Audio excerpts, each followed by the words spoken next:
नमस्कार दोस्तों, एसएससी ज्ञान में आप सभी का स्वागत है। आज हम इस वीडियो में रेलवे एनटीपीसी का जो 2021 में एग्ज़ाम हुआ था उसके 5 मार्च के प्रथम शिफ्ट में पूछे गए जीके जीएस व साइंस के सारे प्रश्नों को इस वीडियो में पढ़ेंगे। तो वीडियो को लास्ट तक जरूर देखें, क्योंकि वीडियो में आपको जीके जीएस संबंधित सारे प्रश्न देखने को मिल जाएंगे। और वीडियो पसंद आए तो वीडियो को लाइक, शेयर व चैनल को सब्सक्राइब जरूर करें, जिससे आप सभी को रेलवे एग्ज़ाम संबंधी सारे वीडियो पहुंचते रहें। क्योंकि इस समय रेलवे आरपीएफ कांस्टेबल का भी एग्ज़ाम आने वाला है। उसके बाद एनटीपीसी और ग्रुप डी की भी नई भर्ती आने वाली है। तो आप सभी को मेरे चैनल पर प्रीवियस ईयर के सारे रेलवे के एग्ज़ाम्स के जीके जीएस के प्रश्नों के वीडियो मिल जाएंगे, वह सारे एनालिसिस। तो आप लोग चैनल से जुड़े रहें। और जिन भी बच्चों का एसएससी कांस्टेबल जीडी की भी एग्ज़ाम लगा हुआ है, वे बच्चे भी कांस्टेबल जीडी के प्रीवियस ईयर के पेपरों को मेरे चैनल पर जाकर ज़रूर रिवीजन कर लें। उसके भी मैंने जीके जीएस के सारे 2024 व 2023 के जितने भी पेपर हुए थे सारे वीडियो बना रखे हैं। तो आप लोग उनको भी चैनल पर जाकर पढ़ सकते हैं। बढ़ते हैं अपने 5 मार्च के प्रथम शिफ्ट में पूछे गए जीके जीएस के प्रश्नों की ओर और देखते हैं पिछले वर्ष किस टाइप के और कहां से प्रश्न पूछे गए थे, जिससे आप लोगों को एग्जाम में आइडिया लग सके इस वर्ष भी। तो पहला प्रश्न है, देशों के इनमें से किस युग्म में 2 पक्षी प्रणाली है? तो आंसर हो जाएगा संयुक्त राज्य अमेरिका और यूनाइटेड किंगडम में 2 पक्षी प्रणाली का प्रयोग किया जाता है। तो ऑप्शन 4 इसका राइट आंसर हो जाएगा। अगला प्रश्न है, केंद्र सरकार की आयुष्मान भारत योजना किससे संबंधित है? तो आंसर हो जाएगा स्वास्थ्य विभाग से संबंधित है आयुष्मान योजना। तो ऑप्शन 4 इसका राइट आंसर हो जाएगा। अगला प्रश्न है, 2019 के लोकसभा चुनावों में विजयी होने वाले सबसे कम उम्र के प्रत्याशी का नाम क्या था? तो आंसर हो जाएगा चंद्रानी मुर्मू। तो ऑप्शन 3 इसका राइट आंसर हो जाएगा। अगला है, कौन सा विटामिन हमारी आँखों और त्वचा को स्वस्थ रखता है? तो आंसर हो जाएगा विटामिन ए। तो ऑप्शन 2 जो है इसका राइट आंसर हो जाएगा। और गाजर में विटामिन ए की मात्रा सबसे अधिक पाई जाती है। अगला प्रश्न है, मुंडक उपनिषद किससे संबंधित है? तो आंसर हो जाएगा अथर्व वेद से संबंधित है मुंडक उपनिषद। और सामवेद को संगीत का वेद कहा जाता है, जिसमें संगीत का वर्णन किया गया है। और सबसे प्राचीन वेद पूछे तो वो हो जाएगा ऋग्वेद। अगला प्रश्न है, दिसंबर 2020 तक प्राप्त जानकारी के अनुसार नौसेना अध्यक्ष कौन है? तो आंसर हो जाएगा एडमिरल करमबीर सिंह। तो ऑप्शन 1 इसका राइट आंसर हो जाएगा।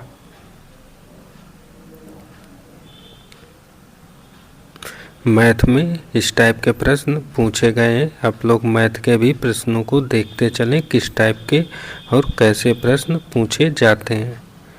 अगला है, प्रोग्रामेबल रीड ओनली मेमोरी का संक्षिप्त रूप क्या होता है? तो आंसर हो जाएगा PROM। तो ऑप्शन 1 इसका राइट आंसर हो जाएगा।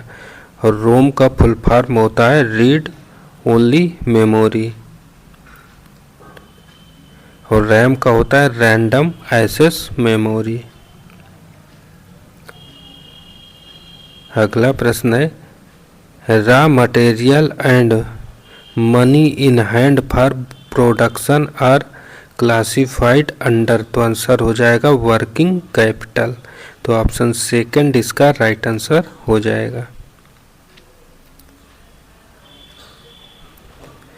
अगला प्रश्न, अलाउद्दीन खिलजी के शासनकाल में राज्य द्वारा निम्न में से किस प्रकार का कर नहीं लगाया गया था? तो आंसर हो जाएगा लघु उद्योगों पर कर अलाउद्दीन खिलजी के समय नहीं लगाया गया था। तो ऑप्शन 1 इसका राइट आंसर हो जाएगा।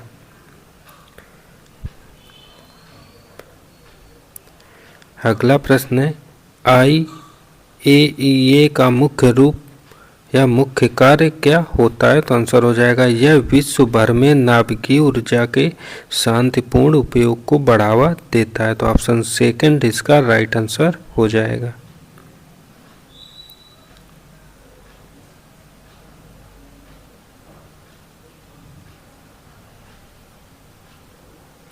अगला प्रश्न है सरकार की वह प्रणाली जिसमें शक्ति को एक केंद्रीय प्राधिकरण और देश के विभिन्न संवैधानिक इकाइयों के बीच विभाजित किया जाता है क्या कहलाता है? तो आंसर हो जाएगा संघवाद। तो ऑप्शन सेकंड इसका राइट आंसर हो जाएगा।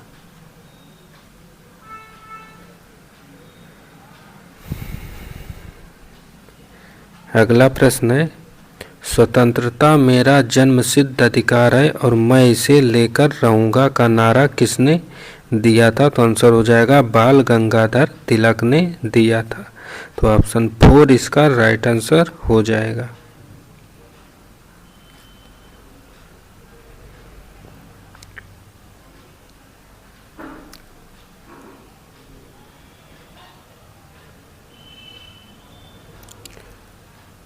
अगला प्रश्न यदि एक, ये तो मैथ का प्रश्न है। अगला है चुनाव के समय राजनीतिक पार्टियों और उम्मीदवारों द्वारा नियमों और निर्देशों के एक सेट का पालन किया जाता है, इसे क्या कहते हैं? तो आंसर हो जाएगा आचार संहिता कहा जाता है। तो ऑप्शन फर्स्ट इसका राइट आंसर हो जाएगा।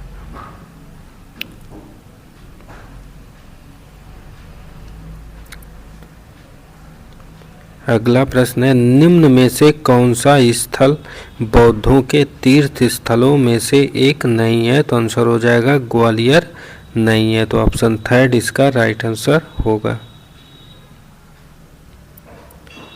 अगला है लाल बाल पाल नाम के प्रसिद्ध स्वतंत्रता सेनानी क्रमशः किन भारतीय राज्यों से संबंधित थे? तो आंसर हो जाएगा पंजाब, महाराष्ट्र और बंगाल से संबंधित थे। तो ऑप्शन 4 इसका राइट आंसर हो रहा है। अगला है साधारण पदार्थों से स्वयं भोजन बनाने वाले जीवों को क्या कहा जाता है? तो आंसर हो जाएगा स्वपोषी जीव कहते हैं। तो ऑप्शन थर्ड इसका राइट आंसर हो जाएगा। अगला प्रश्न है निम्न में से कौन सा सुपर कंप्यूटर नहीं है? तो PDA सुपर कंप्यूटर के अंतर्गत नहीं आता है। तो ऑप्शन सेकंड इसका राइट आंसर हो जाएगा। अगला प्रश्न है निम्न में से कौन सा एक जीवाणु जनित रोग है? तो आंसर हो जाएगा डिप्थीरिया। तो ऑप्शन 4 इसका राइट आंसर हो जाएगा। अगला प्रश्न है संस्कृत भाषा किस भाषा परिवार से संबंधित है? तो आंसर हो जाएगा भारतीय यूरोपीय परिवार से संबंधित है। तो ऑप्शन फर्स्ट इसका राइट आंसर हो जाएगा।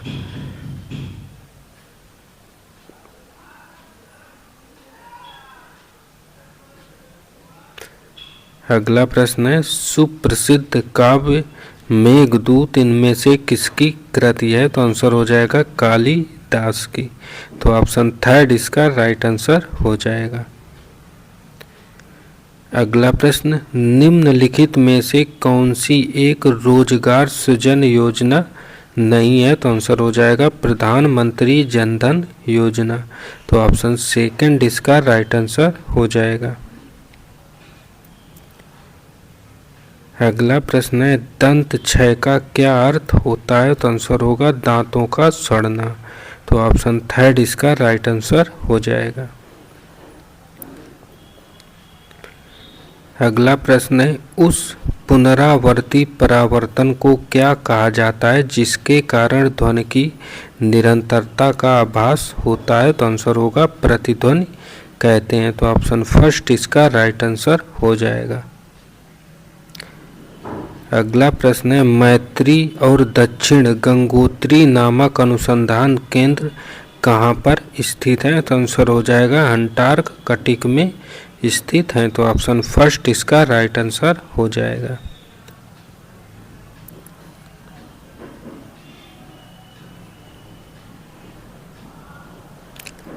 अगला प्रश्न, 2018 में किस संगीतकार को पद्म विभूषण पुरस्कार से सम्मानित किया गया था जिनका जनवरी 2021 में देहावसान हो गया है? तो आंसर हो जाएगा गुलाम मुस्तफ़ा खान को। तो ऑप्शन सेकंड इसका राइट आंसर हो जाएगा। अगला प्रश्न है, राष्ट्रीय ग्रामीण रोजगार गारंटी अधिनियम के तहत प्रत्येक परिवार को न्यूनतम कितने दिन का रोजगार प्रदान करने का प्रावधान किया गया है? तो आंसर हो जाएगा 100 दिन का। तो ऑप्शन सेकंड इसका राइट आंसर हो जाएगा। अगला प्रश्न है, घेंघा का विकार किसकी कमी के कारण होता है? तो आंसर हो जाएगा आयोडीन की कमी के कारण। तो ऑप्शन थर्ड इसका राइट आंसर हो जाएगा।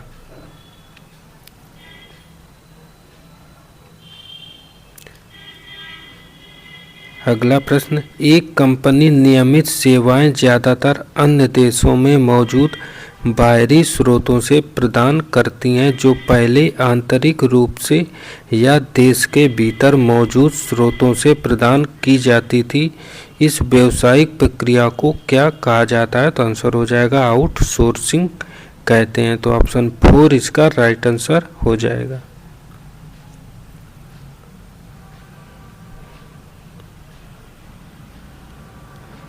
अगला प्रश्न है, वन्य जीव संरक्षण अधिनियम 1972 में कितनी अनुसूचियां हैं? तो आंसर हो जाएगा 6 अनुसूची हैं। तो ऑप्शन 4 इसका राइट आंसर होगा। अगला प्रश्न है, विद्युत स्थैतिक अवक्षेपित का प्रयोग इनमें से किसके नियंत्रण के लिए किया जाता है? तो आंसर होगा वायु प्रदूषण के लिए। तो ऑप्शन फर्स्ट इसका राइट आंसर हो जाएगा।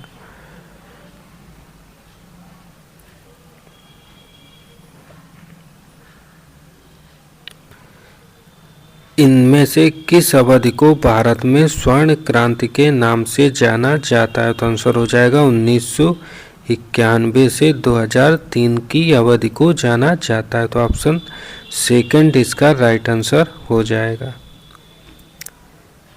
अगला प्रश्न है,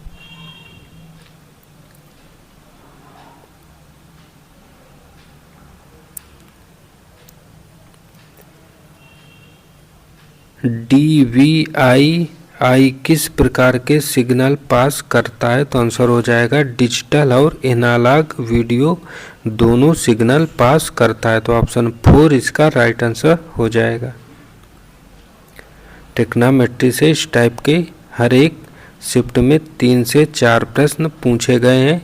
ज्योमेट्री से भी 2 से 3 प्रश्न, अलजेब्रा से 2 प्रश्न, लगभग इन सभी को मिला के इन टॉपिक से 8 से 10 प्रश्न जो हैं हर एक शिफ्ट में पिछले वर्ष पूछे गए थे। आयत से, समलंब से, त्रिभुज से 3 टॉपिक्स को आप लोग एक बार अच्छे से तैयार कर लें। अगला प्रश्न है, मृत पोषी पोषण क्या है? तो आंसर हो जाएगा जीव अपना भोजन मृत एवं क्षयकारी पदार्थ से प्राप्त करता है। तो ऑप्शन 4 इसका राइट आंसर हो जाएगा। अगला है, मई 2019 में भारत के रक्षा मंत्री के रूप में किसे नियुक्त किया गया था? तो आंसर हो जाएगा राजनाथ सिंह को। तो ऑप्शन फर्स्ट इसका राइट आंसर हो जाएगा।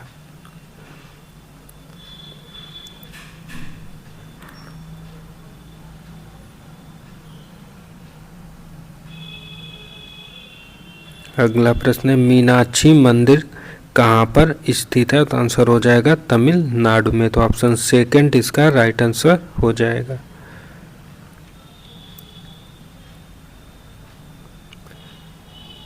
ये DI का प्रश्न है।